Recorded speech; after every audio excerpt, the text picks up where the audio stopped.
Poppy, welcome to the Astroben podcast. How are you? I'm just fine, Ben. How are you? I'm very good. I'm very good. I'm very, very excited to talk to you, and I've told my listeners a little bit about your background in the introduction. But I'd like to just jump straight in, really, and ask you, as the first female engineer at NASA's Mission Control, you made history. Can you tell us about that journey and what it was like being a trailblazer for women in the space industry? Well, it was really sort of accidental that I ended up in the Mission Control Center. And one of the things people have to understand is I did not work for NASA. I worked for a contractor. I work for a company called TRW Systems. It's part of Northrop Grumman now. Uh, but I started work not my background's actually in mathematics, and I started working as what was called a computerist. And if people have seen the movie Hidden Figures, they're probably familiar with that term. It was used for women that did computational work, um, starting I think about as far back as World War One. Uh, Women who were doing cipher work, I think, in the military industry. So I did. I was a computerist at TRW with a team of people who were working on the development of the return to Earth capability, the software package that would be used to bring the astronauts back to the Earth during lunar missions. And I worked at first on the Earth centered part of it. And after about a year, I was promoted and made what was called a member of the technical staff. And generically, we were called engineers. Some of our people had physics backgrounds, some had engineering backgrounds, but the catch all, uh, we functioned as engineers. And then I was working primarily on doing the return to Earth from the lunar part of the mission once you're in the moon sphere of influence. I had no idea I'd end up in mission control. We weren't expected to be there. What happened was that um, they accelerated the schedule on Apollo 8. They were worried about missing the timeline that President Kennedy had given for actually doing a lander. So they accelerated the schedule on Apollo 8. And at that point, the people in mission control really had no experience at all in doing maneuvers to get back to the Earth from the moon. And it's very different than trying to get back to the Earth from the Earth. Very different. So we were brought in to help the retrofire officer uh, learn how to do moon-centered operations. I'm glad you touched on the Apollo 8 mission, because that was the first crewed mission to orbit the moon. What was your And I responsibilities think the and most challenging, mm, I think it what was the was your most challenging technically. what was your specific role and responsibility during that historic event? Well, you know, I was at a console in what's called a back room. Okay. That's one of the rooms that's not usually on television, or at that time was not on television. It was right down the hall from the big room that people usually see on television if they were looking at the time. Um, and we were there to support the retrofire officer, okay, who was one of the three main officers in the control center on maneuvers. And basically, we were there in an advisory capacity mainly, um, and we did a lot of backing, running background stuff uh, throughout the mission. Our software actually backed itself up, which was very unusual for a software package that was as mission critical as ours was. So we would also be doing comparisons remotely, checking back and forth. Um, just to make sure that everything was operating correctly. Um, to a large extent, I mean, everything went so well on Apollo 8. We were there really. Our primary function was in case of aborts. Okay, uh, it's pretty easy to do a nominal mission when everything goes well. you Mhm. know, Not a lot of challenge there. But the real crunch time is whenever you have an abort situation. Fortunately, we didn't have anything. Everything worked fine. Pretty much. So it wasn't. It was nerve wracking for us, of course. Uh, I think it's always nerve wracking during a mission, but everything went well. Mm. And the same was true for us on really throughout the missions, even Apollo 13, where there was an abort situation. That was the first time our program was really used for what its main purpose. Its main purpose was to be there to do those mission critical things that come up during abort. And oddly enough, that was, while emotionally challenging, it was not actually the big challenge for us because our program did exactly what it was supposed to do. It worked fine. Okay. We didn't have the big challenge. The big challenge was the environmental challenge. They were having problems with oxygen, with temperature, things of that nature. Mm. And they're two sort of What you quite want to be is an abort specialist. You see, you want to be an abort specialist who never has to really be challenged, okay? You don't ever want to, it's the job you don't ever want to have to use your talents for. Indeed. And they're quite sort of different missions to use as examples. Apollo 8 was quite uh, famously captured the iconic Earthrise photo. Uh, and Mm-hmm. from a sort of, looking back at history, it seems like quite a symbolic mission, bringing people together and a sense of unity, whereas Apollo 13 has been sort of portrayed as this, well, everyone's seen Apollo 13 and knows the story, but very much a kind of, everything's gone wrong. How do we get people back to Earth? Are those kind of preconceptions about the missions as you remember them, being on the ground?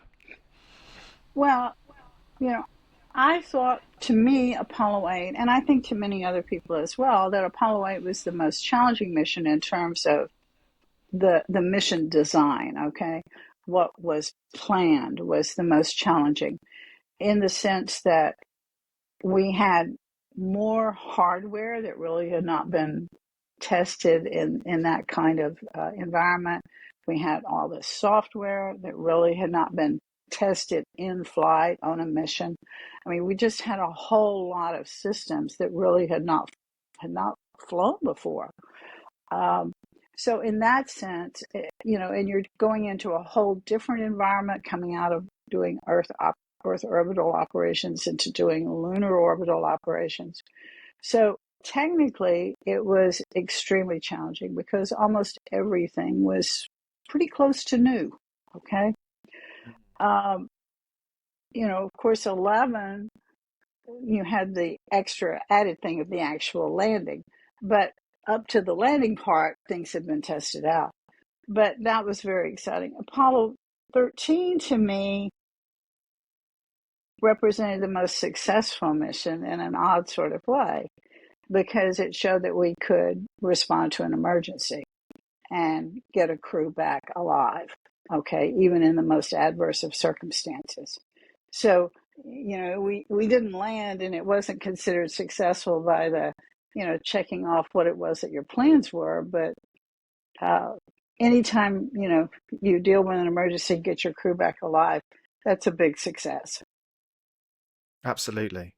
What lessons did you personally take away from your involvement in the Apollo program in terms of teamwork and the importance of pushing boundaries in space exploration? Well, I mean, that is the whole thing, is that you can just do incredible things if you have teamwork and if you really focus on an ambitious goal. And the goal really needs to be ambitious because that's what makes people buy into it and really get enthusiastic and caught up with it and start bring their best game to the issue. Um, I wish we would. I'm certainly glad that we're going back and going to be doing Artemis, uh, and hopefully going to Mars, because I think that as human beings we need big challenges. That brings out the best of us. Uh, we also have big challenges here on the planet. We have big challenges with climate challenges, with sociology and so forth. And you're probably hearing some weird thing. They're having they do some sort of emergency testing, and I think that's probably maybe coming over on the sound to you. It's Um, okay. It adds to the to me imagining you back in the 60s in mission control with dials and buttons going off. um no, well, they periodically, and you never know when they're going to test it. What is it? The emergency preparedness system. I mean, for the city or county or whoever. mm. So you can't really turn it off. It's just sort of there. Um, but what yeah, go ahead. I was just going to ask you sort of what is something about the Apollo program that people might not appreciate from reading about it and looking back in history? Because I imagine there were so many people, hundreds of thousands of people involved. What is something sort of on a personal level that you remember from that incredible period of your Well, life? you just mentioned one of the things that I think that most people don't understand, and that is they don't understand how many people were involved. The whole scope of the thing, and it was a global scope as well. And the myriad of functions that were involved, and how critical, really, every little thing was. I think that to me was one of the most important things that I became acutely aware of, is how important the littlest things are whenever you're talking about spaceflight. Uh, a tiny error in something that you just don't think about at all can be lethal. And we've seen that, unfortunately. Okay, I mean, we saw, there was a fire on Apollo 1, uh, on the pad. We had some deaths with Challenger. Uh, just tiny things. Okay, can be extremely critical. So everyone that works on something like that, on that kind of program, has to understand that every day they have to be at the top of their game. Every day they have to pay attention, they have to focus, and they have to be concerned about mission safety. And that's still true. It's not That's not in the past. Okay, it's still true. Indeed. We sort of touched upon it. What's your perception of space in 2023? You've got private companies like SpaceX and Blue Origin heading for the moon in partnership with NASA and going alone. It's a very different way of doing business to back in the 50s and 60s. What's your take on it? It Is is. it? It's very different. I'm very excited about it. I think that these private businesses, these private companies, are bringing a competitive spirit. And I turned it off. Okay. Ah, that's again the city of Houston trying to alert me to something. There's a chemical fire that's going on. Okay. Not terribly far from where I am, and they're probably telling me to shelter in place. Uh, Okay. Well, if you have to go, just tell me. no, I don't think I have to go, but I'm just saying that's why I'm getting all these strange things that are silenced ordinarily, but they're not silenced because they're these emergency warnings. I'm not in the immediate vicinity of that thing. I caught the earlier alarm on it. Uh, but where was I? I think one of the things that's exciting in particular is that you're seeing a more diverse crew of people going into space, and you're going to continue to see increased diversity in this thing. Uh, as people are actually working and living in space, uh, you know, just with the they are continuing to warn me during this thing. Um, and I hate to disregard these people. It's funny because one time they saved my car from being flooded. Uh, anyway, we're seeing more diverse people going into space. When you mentioned earlier that London event that you were at, I mean, you got to see. I mean, you had people from Asia that have been astronauts, Americans, people, Europeans. I mean, a great diversity of people. And, we're having civilians going into space more. And that's going to increase. And I think that's very exciting. And I get some kind of email notification now and then from some company that's really talking about space tourism. I can't remember their name, but it's sort of interesting to look at that.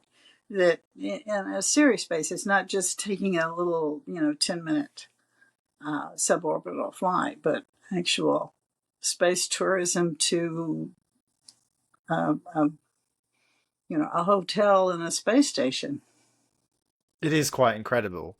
And just on the diversity and inclusion in the space industry and gender equity, and you've been actively involved in advocating for gender equality through participation in the women's liberation movement and the women's strike for equality.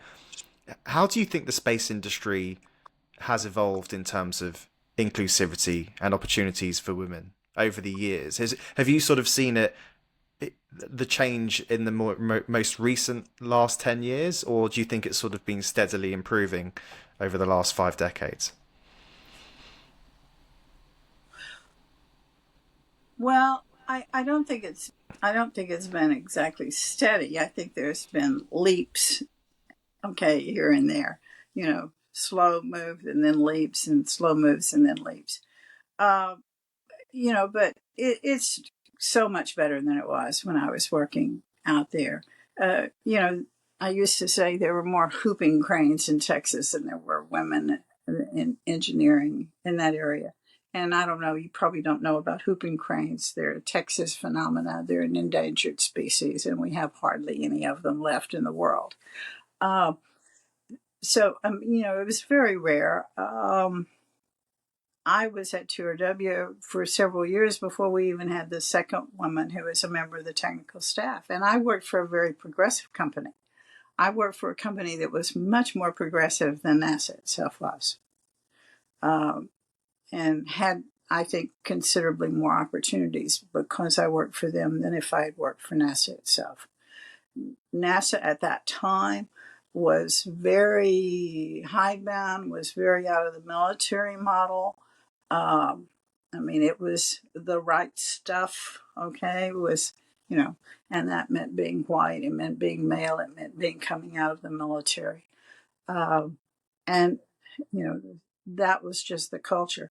There are still aspects of that. That is not gone entirely. There's definitely still aspects of that, but it has loosened up considerably. And part of that's been helped by the fact that women have increasing opportunities in the military itself. So, there's been a combination of effects. Some things are a lot better, and some things are not so much better in the technical world in general. One of the things, there's a lot more women who are in physics and in astrophysics and in astronomy, for one thing, which is a big improvement. If you look at, JPL, for example, where they're doing the uncrewed missions that are just fantastic, you'll see quite a lot of women. And we have women in fairly high level administrative tasks in NASA overall. But if you look at computer programming, there things are worse, not better. Uh, because back in those days, women were about in the 30 percentile, 35% of the computer programmers at that time. They're only about 18% now. So, some things Yeah, get better, some things get worse. indeed. Well, you've certainly been a trailblazer. Um, and just you mentioned you've been getting emails from companies offering a ticket to space. Is that something that if if you were given an opportunity, would you be interested in? Is it something you've ever thought about throughout your career? You being the one to look down on the Earth. Uh, I think everybody that worked in the space program had, would like to go. I mean, I just think that's part of it. But do I have a huge hunger? Not really. I would, sure, I'd go. If somebody came and offered me a ticket, I'd probably go. But I really think that I want people to go who really have something to contribute to getting to Mars more than tourists to go. The tourists may be necessary in order to get the enthusiasm up to do the other good stuff. I don't know. That's an economic Mm. decision making point there. Uh, but yeah, sure, I want to go. Don't you want to go? Oh, I'd go in a heartbeat. But I'm probably gonna have See, to. that's what I No, mean. I mean, but I'm not useful enough, to be able to justify a ticket in in the near future. I had well, Sarah and that's Gillis sort of the on. same. Yeah. Mm. No, I That's was just sort saying, of the same concern. I had Sarah Gillis on the podcast a couple of episodes ago. And she's in her late 20s, but she's at SpaceX. Um, and I think companies like SpaceX offering young people an opportunity. It's just gonna inspire the next generation and get people Mm-hmm. believing and seeing people that look like them and from different parts of the world actually doing it. Um, can you share any memorable stories or encounters with notable individuals in the space industry that have had a lasting impact on you? And it doesn't need to be like, the flight controller from NASA Mission Control. It could just be someone that you met that, has influenced you on a personal level. Well, I think not so much, I mean, sort of on a personal level, but also on a professional level. There was a really great engineer guy that worked on the team I was on named Sam Wilson. Um, and he was truly an engineer's engineer. The guy was somebody, he didn't talk a lot, he didn't brag. You would never know that he was really, really, really super smart. A very modest kind of guy, sort of shy. Um, but he was so meticulous in what he did, and I really appreciated getting to work with him because it really taught me a lot in terms of uh, taking care and how important it was to make sure that everything worked. So he's sort of a person that probably nobody heard about. Okay. But Mm. he developed some really important models that were used and probably still are being used in three body in the three body problem, in trying to go to Mars, trying to go to the moon, and so forth. Because we did some early development work on Mars missions. Oh, what sort of early development work did you do? I'm fascinated. We on trajectory work on trying to optimize the trajectory to get there and get back. Mm. And is that a sort of slingshot round the moon kind of thing, or what were those sort of Well, initial? I mean, no, it's not a slingshot around the moon. The last thing you want to do is get the moon involved in that.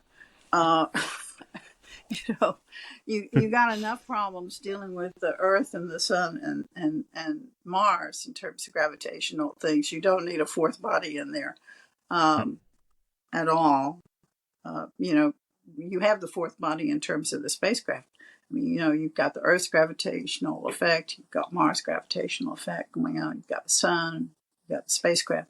You do not need more, okay? Especially if you want to be really fast in terms of what you're calculating.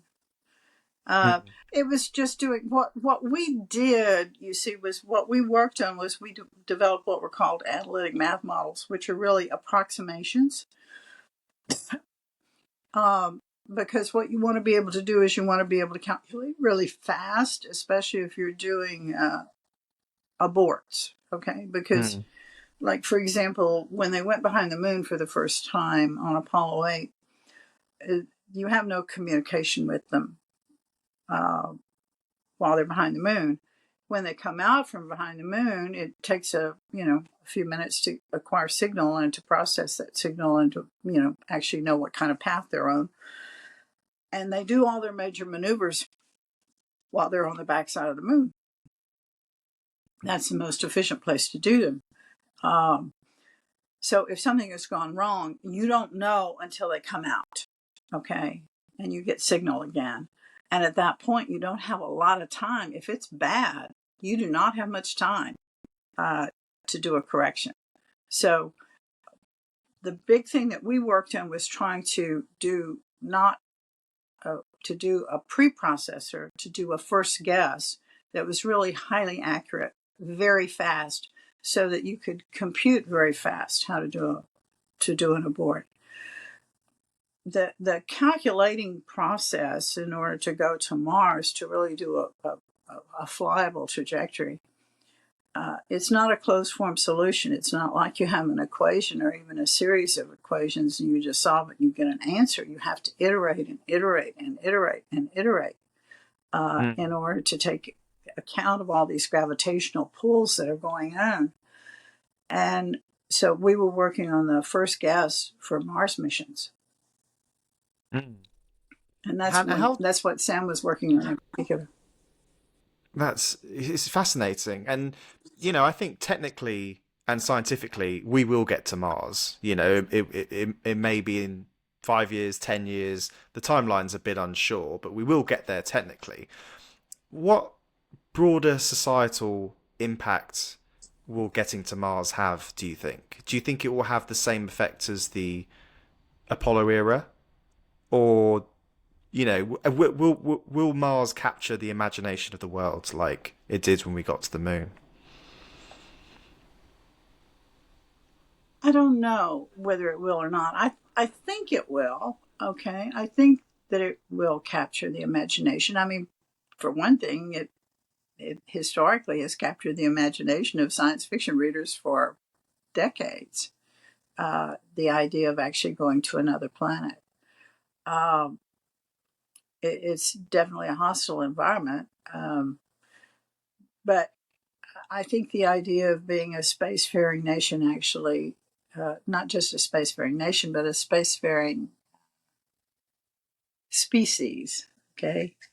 Because it's going to have to be an international effort, I believe, in order to make it a viable thing. I think it will capture the imagination.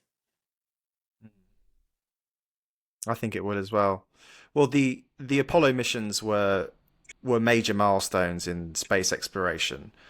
Um, what what major milestones need to happen before we get to Mars? Do you think? Do you think the Artemis program is a step along the way? Having a sustained presence on the moon, like we've had for the last couple of decades with the International Space Station. Do you think that needs to happen before we look to Mars, or can it happen at the same time? I think it could happen at the same time, but I also think that it would be good to have a sustained presence in lunar operations.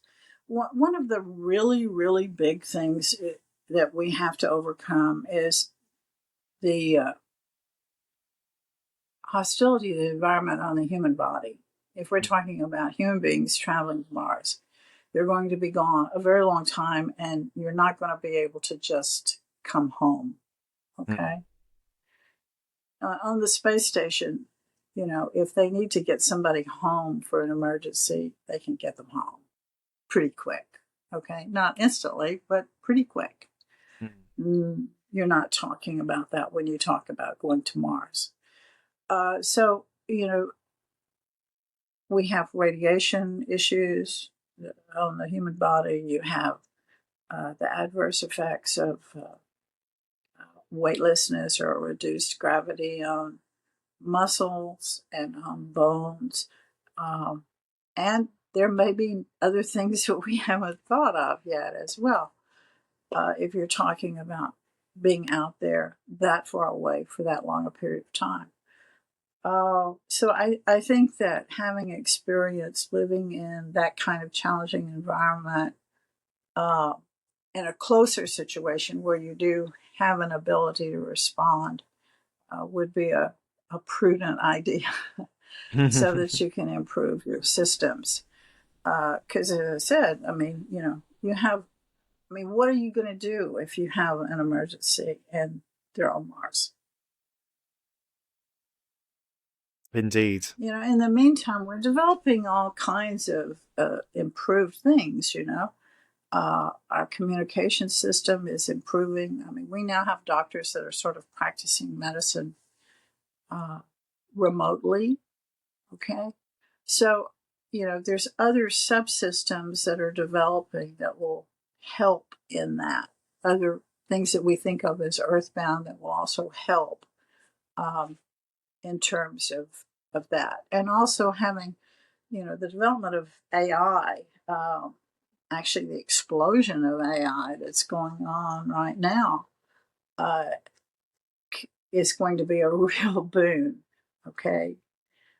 As well as the miniaturization, the continued miniaturization that we have going on in terms of how much storage you can put in a small spot. So, by the time people are going to Mars, you're going to be able to have experts that are not human that are going with you.